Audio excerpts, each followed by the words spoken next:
Hello student, कैसे हैं आप सब। उम्मीद करती हूँ आप सब बहुत अच्छे होंगे, आगे भी अच्छे रहे यही कामना करती हूँ। आइए आज एक्सेल के क्लास को आगे बढ़ाते हुए एक्सेल में आगे मुझे क्या सीखना था, आप लोगों को क्या सिखाना था, उस चीज़ के बारे में इस वीडियो के माध्यम से क्लास को आगे बढ़ाते हुए आप लोगों को सिखाते हैं। तो बिना देर के हुए एक्सेल को शुरू करते हैं और आज हमें इसमें इंसर्ट और डिलीट के बारे में सीखना है।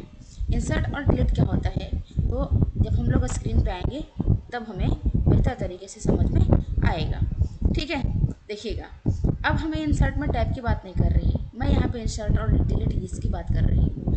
ठीक है ना। तो सबसे पहले अगर किसी का डेटा है इसमें पहले से सेम, तो मैं उसे ओपन करने की कोशिश करती हूँ। अब यहाँ पे आप देख सकते हैं कि हमारे पास एक डेटा आ गया है। चलिए, चाहे जैसा भी हो, डेटा आ गया है। अब यहाँ पे ध्यान दीजिएगा, यहाँ पे ध्यान देंगे कि ये एक हमारे पास डेटा है। अच्छा, अब इसमें इंसर्ट और डिलीट का मतलब क्या होता है, तो इंसर्ट और डिलीट का मतलब ये होता है कि जैसे हमारे प्रत्येक सेल में डेटा बना हुआ है, कोई भी ऐसा सेल नहीं है, सॉरी कहने का मतलब है कि प्रत्येक कॉलम और प्रत्येक रो, अभी फिलहाल जहाँ तक आपको दिख रहा है इस शीट पे, तो प्रत्येक कॉलम और प्रत्येक रो में डेटा बना हुआ है, अर्थात सेल में डेटा बना हुआ है। अब कहने का मतलब है कि अब मान लेते हैं जैसे यहाँ पे नेम ऑफ ये कार्डर है, टाइप ऑफ सीपी है, CPID है, ऐसे करके कुछ ना कुछ हेडिंग्स दिया हुआ है। अब मान लीजिए कि इसी बीच में कोई एक ऐसा चीज़ जो छूट गया हो जिसको लिखना है, यानी और ऐसी जगह पे लिखना है वो लिमिट वो फिक्स है कि इसी और इसी के कॉलम के बीच में लिखाएगा, यानी यहाँ लिखना है मुझे, या यहाँ लिखना है, या यहाँ लिखना है, आप कहीं भी लिख सकते हैं। तो कब आखिर अगर उसे लिखने की बारी है और हमें ज़रूरत जब बातें मुझे पता ना हो तो क्या करेंगे, सोचेंगे क्या, इसको डिलीट कर देते हैं, फिर इसमें वो बात लिख देते हैं, फिर बगल वाले को डिलीट करके ये बात उसमें करेंगे। ऐसे करते करते आपका काम बहुत ज़्यादा खराब हो जाएगा, यानी कि वो बहुत ज़्यादा परेशानी बढ़ जाएगी, यानी स्टेप बढ़ जाएगा। फिर इसको डिलीट कीजिए, इसमें लिखिए, इसको डिलीट कीजिए, इसमें लिखिए, ऐसे करते करते आपको बहुत दूर तक एक ही प्रोसेस को करते जाना होगा। तो उससे बचने के लिए बस एकदम छोटा सा ट्रिक्स ही कह सकते हैं इसको, या इस कमांड का इतना बेहतरीन यूज़ कि जिस कॉलम के बगल में जहाँ भी यदि आपको नया कॉलम क्रिएट करना हो, या जिस रो के बगल में नया रो क्रिएट करना हो, या जहाँ भी एक सेल क्रिएट करना हो, किसी भी तरीका के यदि आपको न्यू कोई चीज़ चाहिए, चाहे वो रो हो, कॉलम हो, सेल हो, तो आप इंसर्ट की हेल्प से कर सकते हैं। जैसे कि अब हमने यहाँ पे ऊपर डी वाले कॉलम की हेडिंग को सेलेक्ट कर ली। अब आपको चले जाना है इंसर्ट की सिंबल्स पे। अच्छा, अब यहाँ पे क्या है, इंसर्ट सेल है, इंसर्ट सीट है, इंसर्ट रो है, इंसर्ट कॉलम है। तो आपको पता है कि हमने क्या सेलेक्ट किया हुआ है, कॉलम। अब आपको इंसर्ट शीट कॉलम कर देना है। अब आप देख सकते हैं कि आपको एक यहाँ पे न्यू कॉलम क्रिएट करके दे दिया। ठीक है। अब इसके बाद अब मान लेते हैं कि जब ये आ जाता है तो आपको इस डिलीट के माध्यम से यहाँ से डिलीट कर देना है, यानी कि डिलीट शीट कॉलम। अच्छा, क्या एक ही देगा मैम?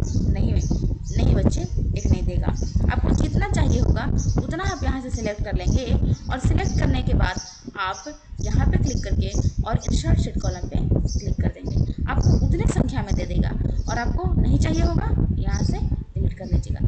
अच्छा, हो सकता है कोई बच्चे लोगों को डायरेक्ट यहाँ पे ऐसे करने में, सेलेक्ट करने में दिक्कत हो, तो बस एक कॉलम के हेडिंग पे आप ऊपर जाके जब कर्सर का मॉडल ऐसा हो जाएगा क्लिक कर दीजिएगा, और शिफ्ट बटन को दबा करके और राइट एरो से धीरे धीरे आगे बढ़ जाएंगे।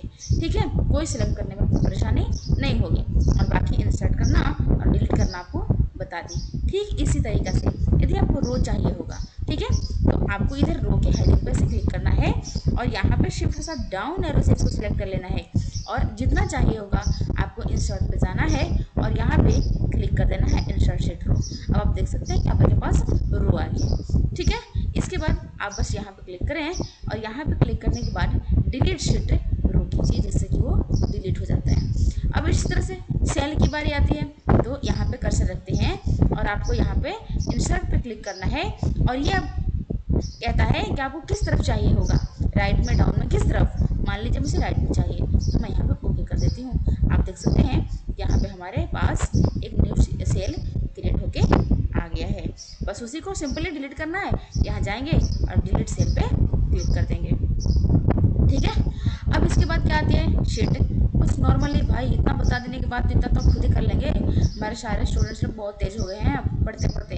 अब इंसर्ट शीट, तो मैं यहाँ पे इंसर्ट शीट पे क्लिक की, शीट आ गया। ठीक है, शीट नंबर 3 का यहाँ पे शीट आ गया। अब इसके बाद डिलीट पे क्लिक करेंगे और यहाँ पे डिलीट शीट कर देंगे। वीडियो ज़्यादा लंबा ना हो, इस बात को ध्यान में रखते हुए आज की इस वीडियो में इतना ही, और ये फॉर्मेट के बारे में फिर अगले वीडियो में बहुत अच्छी तरीके से सीख लेंगे। छोटा छोटा वीडियो हो, हल्के हल्के हो, सीखें लेकिन ध्यान से सीखें। ठीक है, तो आज के वीडियो में इतना ही। फॉर्मेट कमांड के साथ नेक्स्ट वीडियो में फिर मिलेंगे इसी वायदे के साथ। आज के लिए इतना ही, बाय बाय।